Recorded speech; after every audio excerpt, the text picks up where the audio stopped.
गजा में इसराइली जहारियत में मजीद शिद्दत आ गई है और सिर्फ चंद दिनों के अंदर मजीद सैकड़ों फ़लस्तीनी शहीद हो चुके हैं, हज़ारों ज़ख्मी हैं।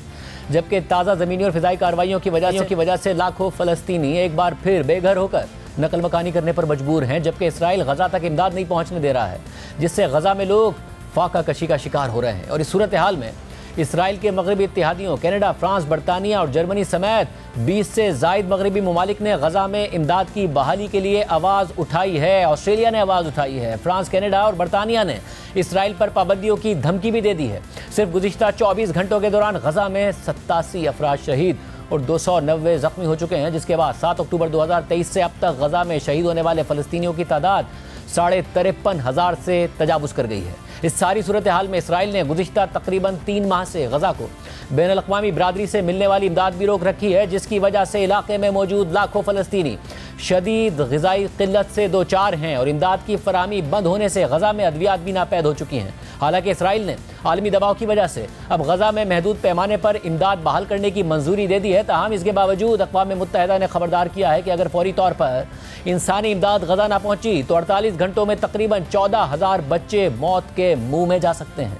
इसराइल के गजा में जारी हालिया इक़दामात इस कदर शदीद और तशवीशनाक हैं कि अब इसराइल के मगरबी हिमायती भी उस पर जंगबंदी और मसला फ़लस्तीन के 2 रियासती हल के लिए दबाव में इजाफा कर रहे हैं। यहाँ तक कि फ्रांस, कनाडा और बरतानिया ने इसराइल को फ़लस्तीन की इमदाद बहाल ना करने और फौजी कार्रवाइयाँ बंद ना करने की सूरत में पाबंदियों की धमकी दे दी है। और अब से कुछ देर पहले बरतानिया के वज़ीर ख़ारजा डेविड लेवी ने पार्लियामेंट से खिताब करते हुए कहा है कि इसराइल जंग के दौरान रवैया और उसकी हुकूमत की जानिब से गैर कानूनी सेटलर्स की हिमायत से हमारे इसराइल से ताल्लुकात ख़राब हो रहे हैं। मैंने खुद इसराइली सेटलर्स के तशद्दुद के नताइज को देखा है, मुतासरीन के खौफ को देखा है और मुजरिमों को इसराइल में हासिल इस्तिस्ना को भी देखा है। आज हम एक बार फिर ये वाज़ेह कर रहे हैं कि हम इन अफराद के खिलाफ कार्रवाई करते रहेंगे जो इंसानी हुकूक की संगीन खिलाफ वर्जियाँ कर रहे हैं। इस दौरान बरतानवी वज़ीर ख़ारजा ने मकबूजा मगरबी किनारे में फ़लस्तीनियों पर तशद्दुद में मुलव्वस 3 इसराइली अफराद और 4 इदारों पर पाबंदियाँ आयद करने का ऐलान किया। डेविड लेवी ने मजीद कहा कि दुनिया देख रही है और तारीख भी उनका फैसला करेगी। इसराइल की जानिब से फ़लस्तीनियों की इमदाद की राह में रुकावटें डालना, जंग को मजीद फैलाना, अपने करीबी दोस्तों और शराकतदारों के तहफ़्फ़ुज़ात को नज़रअंदाज करना, ये सब नाकाबिले दिफा है और इसे फ़ौरन बंद होना चाहिए। इसके अलावा BBC के मुताबिक बरतानवी वज़ीर ख़ारजा ने इसराइली हुकूमत के साथ फ्री ट्रेड एग्रीमेंट पर होने वाले मुज़ाकरात भी मुअत्तल कर दिए हैं। डेविड लेवी ने बरतानवी पार्लियामेंट में खिताब करते हुए कहा कि हमने इसराइली हुकूमत के साथ फ्री ट्रेड एग्रीमेंट मुज़ाकरात मुअत्तल कर दिए हैं और बायलैटरल रोड मैप 2030 के तहत इसराइल के साथ ताउन का सरेनौ जायज़ा लेंगे। नेतन्याहू हुकूमत के इक़दामात ने हमें यह कदम उठाने पर मजबूर किया है। बरतानवी वज़ीर ख़ारजा की जानिब से इसराइल के साथ फ्री ट्रेड एग्रीमेंट पर होने वाले मुज़ाकरात की मुअत्तली के फ़ौरन बाद बरतानवी दफ्तर ख़ारजा ने इसराइली सफ़ीर को भी तलब करके उनके सामने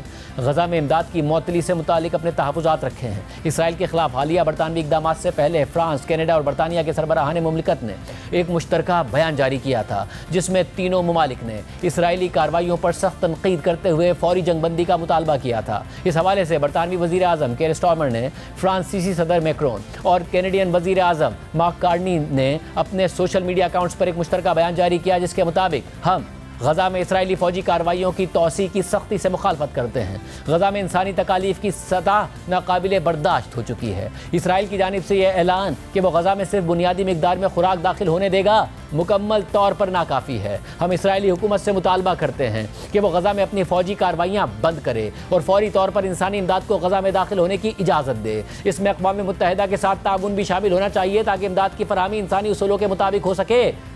बयान में मज़ीद लिखा है कि हम हमास से मुतालबा करते हैं कि वो इन तमाम यरगमारियों को फौरी तौर पर रिहा करे जिन्हें वो 7 अक्टूबर 2023 से कैद में रखे हुए है। मुश्तरका बयान में मज़ीद लिखा है कि इसराइली हुकूमत की जानिब से आम शहरियों को बुनियादी इंसानी इमदाद की फराहमी से इनकार नाकाबिल कबूल है और ये बैनुल-अक़वामी इंसानी कानून की खिलाफ वर्जी का बाइस बन सकता है। हम इसराइली हुकूमत के अराकीन की जानिब से हालिया दिनों में इस्तेमाल की गई नफरत अंगेज़ ज़बान की भी शदीद मज़म्मत करते हैं, जिन्होंने ये धमकियाँ दी कि गजा की तबाही पर मायूसी के आलम में आम शहरी नकल मकानी पर मजबूर हो जाएंगे। मुस्तकिल जबरी नकल मकानी बैनुल-अक़वामी इंसानी कानून की सरहद खिलाफ वर्जी है। बयान के मुताबिक इसराइल को 7 अक्टूबर को एक घिनौने हमले का सामना करना पड़ा। हम हमेशा इसराइल की जानिब से दहशतगर्दी के खिलाफ अपने शहरियों के दिफा के हक़ की हिमायत करते आए हैं, लेकिन मौजूदा इसराइली जारियत मुकम्मल तौर पर गैर मुतनासिब है। ऐसे में जब नेतन्याहू हुकूमत इस तरह के संगीन इक़दाम जारी रखे हुए है, हम खामोश तमाशाई नहीं बन सकते। अगर इसराइल ने अपनी नई फौजी जारियत बंद न की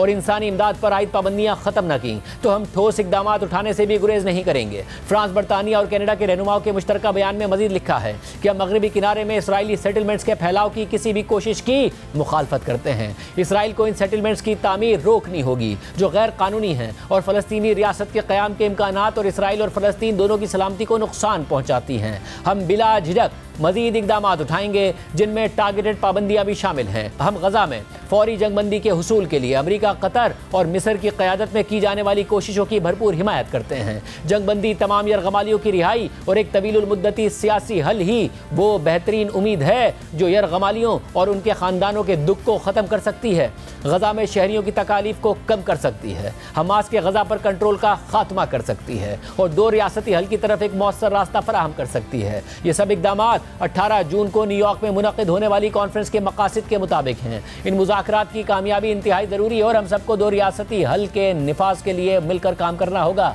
ये वाहिद रास्ता है जो इसराइलियों और फ़लस्तीनियों दोनों के लिए पायदार अमन व सलामती लाने की ज़मानत देता है और ख़ित्ते में देरपा इस्तेहकाम को यकीनी बनाता है। हम फ़लस्तीनी अथॉरिटी, इलाकाई शराकत दारों, इसराइल और अमेरिका के साथ मिलकर गजा के मुस्तकबिल के इंतज़ामात पर इत्तफ़ाक़ राय को हतमी शक्ल देने के लिए काम जारी रखेंगे और इस सिलसिले में अरब मंसूबे को बुनियाद बनाएंगे। बयान में मज़ीद कहा गया है कि अक़वाम मुत्तहिदा में जून में होने वाली आला सतह 2 रियासती हल कॉन्फ्रेंस के अहम किरदार को तस्लीम करते हैं जो इस मकसद पर बैनुल-अक़वामी इत्तफ़ाक़ राय कायम करने की कोशिश है। हम इस बात के पुख्ता अज़म का इजहार करते हैं कि एक फ़लस्तीनी रियासत को तस्लीम करना 2 रियासती हल के हुसूल में एक अहम कदम होगा और हम इस मकसद के लिए दीगर ममालिक के साथ मिलकर काम करने के लिए तैयार हैं। इसके अलावा फ्रांस के सदर मैक्रोन ने इस मुश्तरका बयान को शेयर करते हुए लिखा कि हम गजा में इसराइली फ़ौजी कार्रवाइयों में तोसी की सख्ती से मुखालफत करते हैं। इंसानी तकालीफ की मौजूदा सतह नाकाबिले बर्दाश्त है। 18 जून को न्यूयॉर्क में होने वाली कॉन्फ्रेंस से पहले हम सबको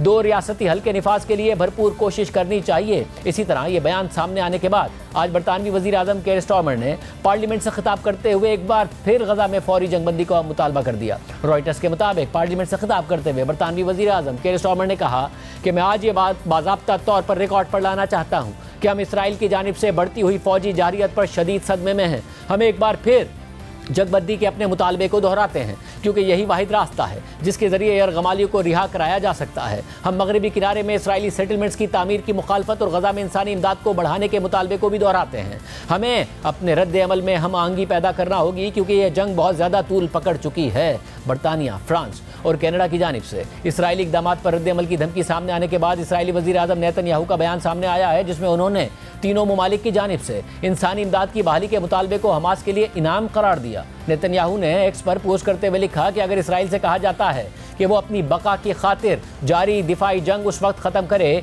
जब हमारी सरहद पर मौजूद हमास के दहशतगर्दों का खात्मा नहीं हुआ और साथ ही एक फ़लस्तीनी रियासत के क़याम का मुतालबा किया जाए, तो ये मुतालबा करके बरतानिया, कनाडा और फ्रांस के रहनुमा दरअसल 7 अक्टूबर को इसराइल पर होने वाले नस्लकुश हमले के बदले में एक बड़ा इनाम दे रहे हैं और ऐसे मजीद मजालिम की दावत दे रहे हैं। इसराइल सदर ट्रंप के विजन को तस्लीम करता है और तमाम यूरोपीय रहनुमाओं से भी मुतालबा करता है कि वो भी इसे कबूल करें। ये जंग कल ही ख़त्म हो सकती है अगर बाकी यरगमालियों को रिहा कर दिया जाए, हमास हथियार डाल दे, इसके कातिल रहनुमा जिला वतन हो और गजा को गैर फौजी इलाका बना दिया जाए। किसी भी कौम से इससे कम पर समझौते की तवक्को नहीं की जा सकती और इसराइल तो हरगिज़ नहीं करेगा। नेतन्याहू इसराइली जाहिरियत में तोसी को हमास पर जंगबंदी और यरगमालियों की रिहाई के एक टूल के तौर पर इस्तेमाल करने का दावा कर रहे हैं ताकि जंगबंदी मुज़ाकरात में हमास को अपनी शराइत तस्लीम कराने के लिए मजबूर किया जा सके। लेकिन मुज़ाकरात में सालिसी का किरदार अदा करने वाले कतरी वज़ीर आज़म मुसलसल कह रहे हैं कि हालिया इसराइली हमले अमन की उम्मीदों को सबताज कर रहे हैं।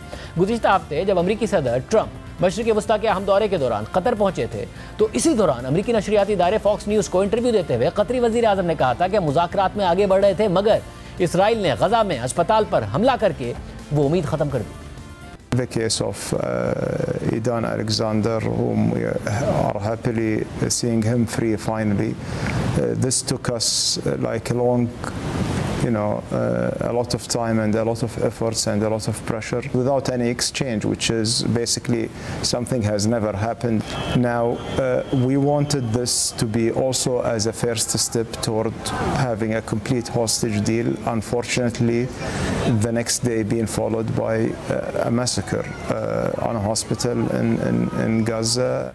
जबकि आज कतरी वजीर आजम ने एक बार फिर कहा है कि गजा में इसराइली हमले अमन की उम्मीदों को ख़त्म कर रहे हैं जो गुज़िश्ता हफ्ते अमरीकी निजात इसराइली यरगमाली एडन अलेक्जेंडर की रिहाई के बाद पैदा हुई थी। अल जज़ीरा के मुताबिक कतर के वजीर आजम शेख मोहम्मद बिन अब्दुर्रहमान बिन जासिम सानी ने कतर इकनॉमिक फोरम से खिताब करते हुए कहा है कि हमने समझा था कि अमरीकी यरगमाली की रिहाई इस अलमिये के खात्मे का दरवाज़ा खोलेगी, लेकिन इसके जवाब में इसराइली बमबारी की शदीद लहर सामने आई। यह गैर जिम्मेदाराना और जारहाना रवैया अमन के किसी भी मुमकिना मौके को नुकसान पहुँचा रहा है। इस सारी सूरत हाल में गुज़िश्ता हफ्ते अमरीकी सदर ट्रंप के मशरिक़ वस्ता के अहम दौरे के दौरान खुद अमरीकी मीडिया ने रिपोर्ट किया कि सदर ट्रंप इसराइली वज़ीर आज़म नेतन्याहू से नाराज़ हैं। उन्होंने इस दौरे में इसराइल को नज़रअंदाज किया है, जिसकी वजह से इसराइल नर्वस है। इसी तरह ट्रंप की मशरिक़ वस्ता में मौजूदगी के दौरान ही इसराइल ने गजा में नई फौजी कार्रवाइयों का आगाज़ कर दिया।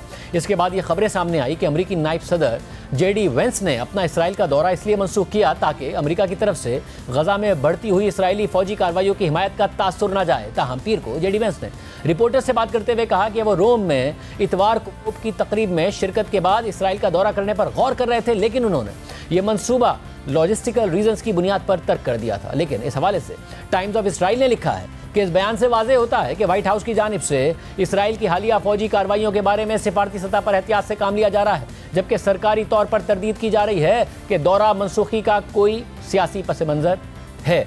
इसके अलावा गजा में इमदाद की फरहमी रोकने पर 20 से ज़ायद आलमी डोनर्स ममालिक ने भी एक मुश्तरका बयान जारी किया है, जिसमें उन्होंने इसराइल से गजा में बैनुल-अक़वामी इमदाद की फरहमी फौरी तौर पर बहाल करने का मुतालबा किया है। जर्मनी की वज़ारत ख़ारजा की जानिब से जारी इस मुश्तरका बयान पर ऑस्ट्रेलिया, बरतानिया, कनाडा समेत 20 से ज़ायद ममालिक के वज़राए ख़ारजा समेत यूरोपीय यूनियन के आला नुमाइंदा बराए ख़ारजा उमूर और दीगर ने दस्तखत किए हैं। इसराइल ने कल महदूद पैमाने पर गजा में इमदाद ले जाने की मंजूरी दी थी, मगर अब से कुछ देर पहले अक़वाम मुत्तहिदा ने भी कहा है कि गजा में अब तक कोई इमदाद दाखिल नहीं हो सकी। गजा में इंसानी इमदाद की तरसील अब तक शुरू नहीं हुई है। अक़वाम मुत्तहिदा की टीमें कई घंटों से गजा में जाने का इंतज़ार कर रही हैं।